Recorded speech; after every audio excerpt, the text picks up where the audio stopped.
Hello everyone, this is Vishal Masih and welcome back to my channel economic sights. तो आज हम करेंगे इंपॉर्टेंट एमसीक्यूज। ठीक है, these are very very top 30 MCQs from the chapter that is government budget. So we will cover all the important topics under this video. ठीक है, ध्यान रखिएगा, ये वीडियो बहुत ही बेनिफिशियल होने वाली है, ना ही सिर्फ आपके बोर्ड एग्जामिनेशन में बल्कि आपके जो है फ्यूचर एग्जाम जैसे CUET में भी आपका यहाँ पे बहुत ज़्यादा यहाँ पे आपको बेनिफिट इसका होगा। तो और दूसरी बात है, इस वीडियो का आपका एक और फ़ायदा होगा कि मैं ये सिर्फ इसका आंसर नहीं बताऊंगा आपको, इसको डिस्कस करूंगा ताकि एक स्टोरी के फॉर्म में आपको समझाने की कोशिश करूंगा। अब अगर आप ध्यान से सुनेंगे तो आपको काफ़ी कंसेप्ट्स यहाँ पे क्लियर हो जाएंगे, चैप्टर की ओवरऑल अंडरस्टैंडिंग आपको हो जाएगी। तो चलिए स्टार्ट करते हैं। पहला हमारा एमसीक्यू है दैट बजट इज, हमारा बजट क्या होता है। तो ऑप्शन है हमारा पहला financial statement, political statement, monetary statement, all of above. देखिए ध्यान रखिएगा, it is a financial statement. एक बजट एक फाइनेंशियल स्टेटमेंट होता है, अगर मोर एक्यूरेटली बोलूं एनुअल फाइनेंशियल स्टेटमेंट होता है। ठीक है, एनुअल फाइनेंशियल स्टेटमेंट बोला जाता है। आप बजट में आमतौर में लेमन लैंग्वेज में तो आप यूज कर लेते हैं, ठीक है, बजट बोल दिया मतलब इजी अंडरस्टैंडिंग के लिए, लेकिन उसका एक्चुअली नाम जो कॉन्स्टिट्यूशन हमें बताता है that is a annual financial statement. ध्यान रखिएगा।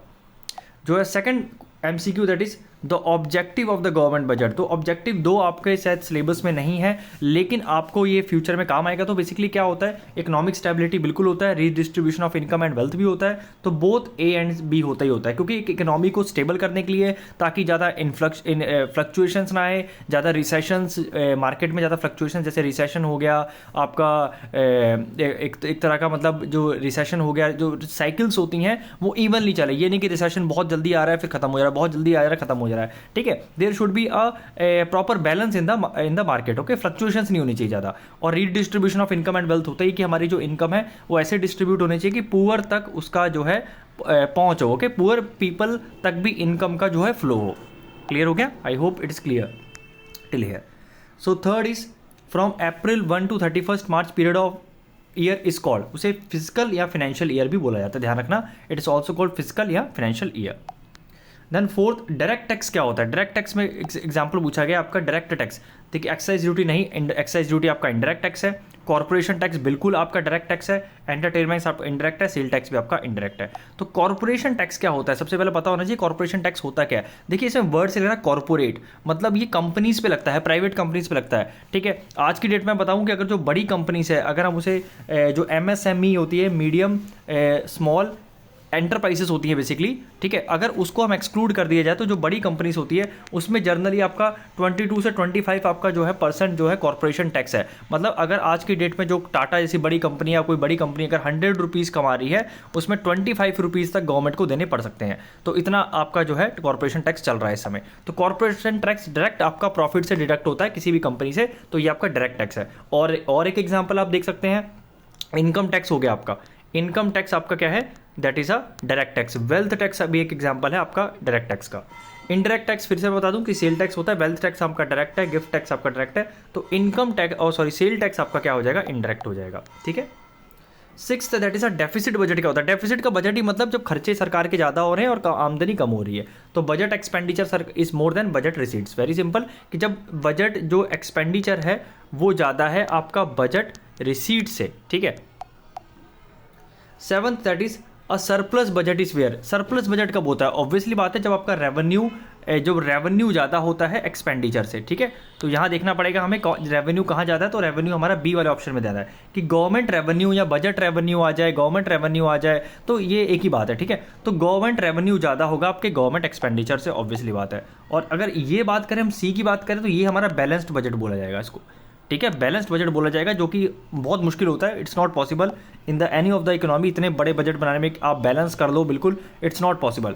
ठीक है, आपका जो है या तो सरप्लस होगा या तो डेफिसिट होगा, और इन दोनों में भी बात की जाए तो ज़्यादातर डेफिसिट होता है। तो ऊपर वाला आपका केस डेफिसिट का है, नीचे वाला सरप्लस का है, तीसरा वाला बैलेंस है, चौथा ऑप्शन है नहीं। ठीक है।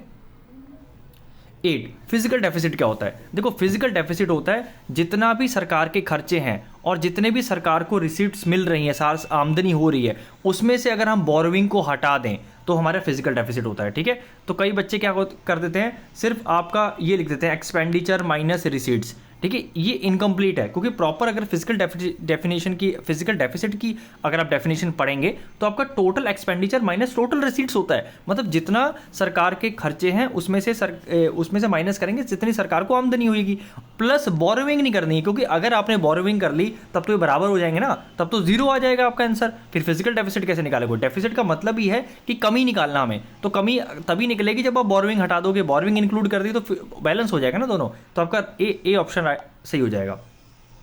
9 है excess total expenditure over the total receipts excluding borrowing is, फिर से वही बात है, फिजिकल डेफिसिट बोलते हैं इसको, ठीक है। देन 10th प्राइमरी डेफिसिट क्या होता है? प्राइमरी डेफिसिट होता है अगर आप फिजिकल डेफिसिट में से इंटरेस्ट पेमेंट माइनस कर देते हैं, या नेट इंटरेस्ट बोलते हैं, इंटरेस्ट पेमेंट एक ही बात है। So physical deficit minus interest payment, physical deficit minus interest payment या नेट इंटरेस्ट पेमेंट कुछ भी आ जाए, वो आपका क्या होता है? प्राइमरी डेफिसिट होता है, ठीक है, ध्यान रखिएगा। तो आप कह सकते हो प्राइमरी डेफिसिट थोड़ा और रिफाइन किया जाता है, किसको? फिजिकल डेफिसिट में से अगर आप नेट इंटरेस्ट पेमेंट माइनस कर देंगे तो आपका प्राइमरी डेफिसिट आ जाएगा, ठीक है। और प्राइमरी डेफिसिट हमारा करंट ईयर का डेफिसिट दिखाता है, करंट ईयर का एक्चुअली कितना डेफिसिट है वो करंट बजट का शो करता है, ठीक है, ये ध्यान रखिएगा, ये बहुत इंपॉर्टेंट है। The current budget has revenue deficit, ठीक है, दिस गेट्स फाइनेंस्ड बाय, कैसे फाइनेंस होगा आपका? ए बोरविंग से होता है, बिल्कुल है, और दूसरा है आपका डिसइन्वेस्टमेंट से। ये दो पॉपुलर तरीके हैं जिससे सरकार क्या करती है? अपने खर्चे पूरे करती है, ठीक है। सरकार बोरो कर लेती है, या तो सरकार बोरो कर लेगी या आम पब्लिक से या बैंक से, आरबीआई से, कैसे भी, या बाहर की कोई इंस्टीट्यूशन से, या इन डिसइन्वेस्टमेंट करेगी। डिसइन्वेस्टमेंट का मतलब है कि अपनी कंपनीज के, जो सरकारी कंपनीज के शेयर्स को बेच देगी खर्चे पूरे करने के लिए, ठीक है। Next that is 12, which of the following is not true about the physical deficit? क्या चीज फिजिकल डेफिसिट के लिए ट्रू के बारे ट्रू नहीं है? सबसे पहले represents the borrowing of the government, तो ये इनकम्प्लीट है। Second, it is a difference between the total expenditure and total receipts of the government, थोड़ा सा और देखते हैं, आगे भी चलते हैं। Is a difference between total expenditure and total is other than borrowing, तो मैंने बोला था ये प्रॉपर डेफिनेशन है, तो ये आपका बिल्कुल सही होगा, ठीक है। फिर है increases future liability of the government, तो फिजिकल डेफिसिट फ्यूचर लाइबिलिटी बिल्कुल शो करता है, बोरोविंग भी दिखाता है, ठीक है। ये आपका इनकरेक्ट है क्योंकि इसमें हाफ आपकी डेफिनेशन दे रखी है। 13 देखिए, रेवेन्यू रिसीट्स क्या होती है? Revenue receipts equal to very simple, जो आपको टैक्स से मिलती है और नॉन टैक्स से मिलती है। मतलब यहाँ पूछा गया है कि सरकार को रेवेन्यू होता कहाँ से, तो सरकार को रेवेन्यू दो चीज़ों से हो सकता है, एक तो हो गया टैक्स और एक आपका हो गया नॉन टैक्स। तो टैक्स में क्या हो गया? डायरेक्ट टैक्स, इनडायरेक्ट टैक्स हमने ऊपर डिस्कस कर लिया है, और नॉन टैक्स में आपका फीस हो गया, फाइन्स हो गया, सरकार की जो कोई कंपनी है, पीएसयू है, पब्लिक सेक्टर अंडरटेकिंग्स है, उसमें सरकार ने कुछ प्रॉफिट कमा लिया, सरकार ने कहीं इन्वेस्टमेंट किया होगा, उसका डिविडेंड मिला होगा, इंटरेस्ट पे मिला होगा, इंटरेस्ट रिसीव्ड, वो सब आपका किस में आ जाएगा? नॉन टैक्स में आ जाएगा, ठीक है, ध्यान रखिएगा। देखिए एक बात ध्यान रखिएगा, बहुत वेरी इंपॉर्टेंट है, अगर आप बोरोविंग करते हो तो वो आपका कैपिटल रिसीट्स में जाता है, ठीक है, लेकिन अगर जिसमें जो interest received and interest payment है वो आपका रेवेन्यू रिसीट या रेवेन्यू पेमेंट में आएगा, ध्यान रखिएगा। 14th क्या है? Capital receipts come from, capital receipts कहाँ से आती है? रिकवरी ऑफ लोन, बिल्कुल सही, बिल्कुल आता है। मार्केट बोरोविंग, बोरोविंग मैंने ऑलरेडी बता दिया है। प्रोविडेंट फंड भी जो है वो होता है कैपिटल इन नेचर माना जाता है, क्योंकि बहुत ज़्यादा लमसम में होता है, ठीक है, तो ऑल ऑफ अबव आपका राइट आंसर हो जाएगा। 15th है borrowing is a capital receipt because, कि जो बोरोविंग है आपकी कैपिटल रिसिप्ट है, क्यों? इट क्रिएट्स लाइबिलिटी, बिल्कुल सही बात है। इट क्रिएट एसेट्स, एसेट्स कैसे क्रिएट करेगा जब आप बोरो कर रहे हो? रिड्यूसेस लाइबिलिटी तो हो नहीं सकती, तो आपका लाइबिलिटीज क्रिएट करता है, ठीक है, जब भी आप कुछ बोरो करोगे तो लाइबिलिटीज क्रिएट होगी। Next that is 60 non tax receipt is. अगर नॉन टैक्स क्या है? एक गिफ्ट टैक्स है, नॉन टैक्स, देखो नॉन टैक्स है मतलब यहाँ पे टैक्स तो होगा ही नहीं, तो ये एक्साइज ड्यूटी भी टैक्स है, हमारा सेल टैक्स भी है, ये टैक्स है। तो देखो एमसीक्यूज आपको ये नहीं होता कि आपको राइट आंसर पता होना चाहिए, एमसीक्यूज आप होता है एलिमिनेशन मेथड होता है। तो सबसे पहले जब आप एमसीक्यू करते हैं, अगर आपको थोड़ा सा डाउट हो रहा है, अगर राइट आंसर पता है तो that is well and good, कोई टेंशन नहीं है, आप फटाफट उसमें टिक लगा दीजिए। अगर आपको थोड़ा सा है तो आप एक एलिमिनेशन मेथड यूज कर सकते हैं। जैसे अब इसमें नॉन टैक्स रिसीट पूछा गया, तो ऑब्वियसली बात है एक्साइज ड्यूटी आपको पता है टैक्स होता है, ये भी टैक्स होता है, ये भी टैक्स होता है, तो बता बी आपका राइट आंसर हो जाएगा, ठीक है, थोड़ा सा दिमाग लगाइएगा वहाँ। 17 रीपेमेंट ऑफ लोन, अगर आप लोन रीपे कर रहे हैं, तो मैंने ऑलरेडी बताया था बोरोविंग्स भले ही आप ले रहे हो या रीपे कर रहे हो, उस पे डेफिनेटली आपको क्या है, वो कैपिटल एक्सपेंडिचर ही माना जाएगा आपका, ठीक है। 18th क्वेश्चन देख लेते हैं। In a government budget primary deficit दे रखा है आपको 10,000 का और इंटरेस्ट दे रखा है, तो बेसिकली फिजिकल डेफिसिट का फॉर्मूला क्या होता है आपका, सॉरी प्राइमरी डेफिसिट का फॉर्मूला क्या होता है? Physical deficit minus interest payment, that is interest payment, ठीक है। तो यहाँ पे हमें क्या निकालना है? हमें फिजिकल डेफिसिट निकाला, तो ये 10,000 आपको करोड़ दे रखा है, ये फिजिकल डेफिसिट है, ये माइनस है 5,000 करोड़, तो इधर जाके प्लस में चला जाएगा, आंसर आपका 15,000 करोड़ आपका राइट आंसर हो जाएगा। वेरी सिंपल फॉर्मूला बेस्ड था, ठीक है। देन 19th है when the burden of tax is shifted on others is called. Obviously बात है, देखो अगर हम टैक्स का जो बर्डन है, बेसिकली जो इंसिडेंस और इम्पैक्ट अगर दोनों अलग अलग होते हैं तो वो आपका इनडायरेक्ट होता है, ठीक है। तो अगर आप शिफ्ट कर सकते हो, अगर टैक्स का बर्डन शिफ्ट कर सकते हो तो वो इनडायरेक्ट होता है। Just example, for example like GST, ठीक है। जीएसटी क्या होता है, शिफ्ट होके अल्टीमेटली किसको पे करना पड़ता है, जो कंज्यूमर्स होते हैं, राइट, जो बेसिकली जो उपभोक्ता होते हैं, जैसे हिंदी में बोलते हैं, ठीक है। So that is indirect tax. Next that is 20, what is the revenue deficit when revenue expenditure is 100 crore and the revenue receipts. Very simple, दोनों को माइनस कर दोगे आप, तभी डेफिसिट निकलता है। तो डेफिसिट निकालने का फॉर्मूला क्या है, रेवेन्यू डेफिसिट, कोई भी तरह का डेफिसिट हो, एक्सपेंडिचर माइनस आपका जो है रेवेन्यू है, तो इसमें से माइनस कर दोगे तो आपका 20 करोड़ आपका राइट आंसर हो जाएगा। Next that is 21, if the physical deficit 35 crore है, इंटरेस्ट पेमेंट दिखा, तो प्राइमरी डेफिसिट का वेरी सिंपल, प्राइमरी डेफिसिट का फॉर्मूला मैंने बताया था, physical deficit minus interest payment, दोनों को माइनस कर दोगे 25 करोड़ आपका आंसर राइट आंसर यहाँ पे आ जाएगा।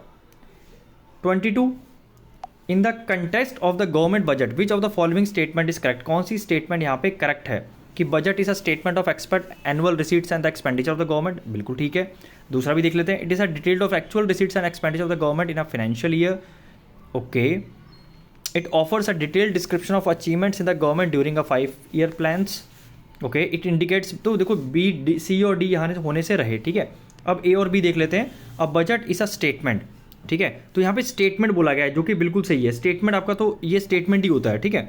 तो आई थिंक आपका A वाला बिल्कुल यहाँ पे करेक्ट होगा, B वाला हो सकता है, but I will definitely go with the A। 13, capital expenditure is that estimated expenditure of the government by which. मतलब जो कैपिटल एक्सपेंडिचर बेसिकली पूछा गया है कि कैसे बेसिकली एस्टिमेट किया जाता है, मतलब उससे क्या बेसिकली पॉसिबल चीज़ें हो सकती हैं कि असेट्स इंक्रीज होते हैं, हो सकता है बिल्कुल, लाइबिलिटी भी डिक्रीज हो सकती हैं, तो बोथ ए एंड बी, क्योंकि असेट्स और लाइबिलिटीज का ही खेल होता है आपका कैपिटल एक्सपेंडिचर कैपिटल रिसीट्स में। 24th क्या है, a tax the burden of which can be shifted on others. Obviously बात है, ऑलरेडी हमने डिस्कस किया, that is a indirect tax.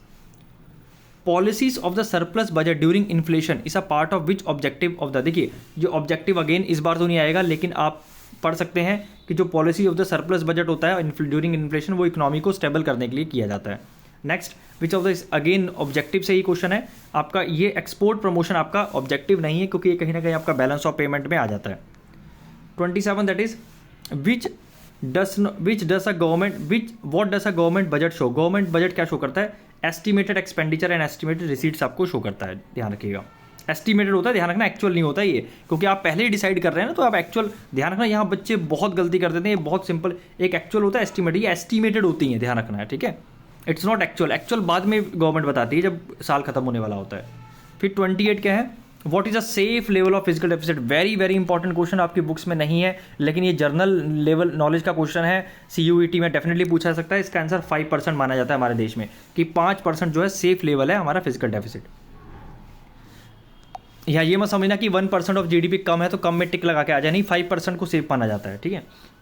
Pension payment is example of, obviously होता है पेंशन है, पेंशन पेमेंट आपका जो है रेवेन्यू एक्सपेंडिचर में आएगा, ठीक है, क्योंकि वो किसी ना किसी की इनकम बन जाएगा, ट्रांसफर पेमेंट बन जाएगा, so that will be the revenue expenditure for the government. Which of the following is non departmental expenditure. Scientific, बिल्कुल सरकार के जो डिपार्टमेंट है साइंटिफिक, इसमें इसरो वगैरह, आपका जो DRDO वगैरह, इसमें काफ़ी खर्चा होता है, तो ये सब बिल्कुल है, ठीक है। सोशल वेलफेयर आपका जो है नॉन डिपार्टमेंटल है, क्योंकि सोशल वेलफेयर से कोई डिपार्टमेंट नहीं होता, एडमिनिस्ट्रेशन भी डिपार्टमेंट है सरकार का।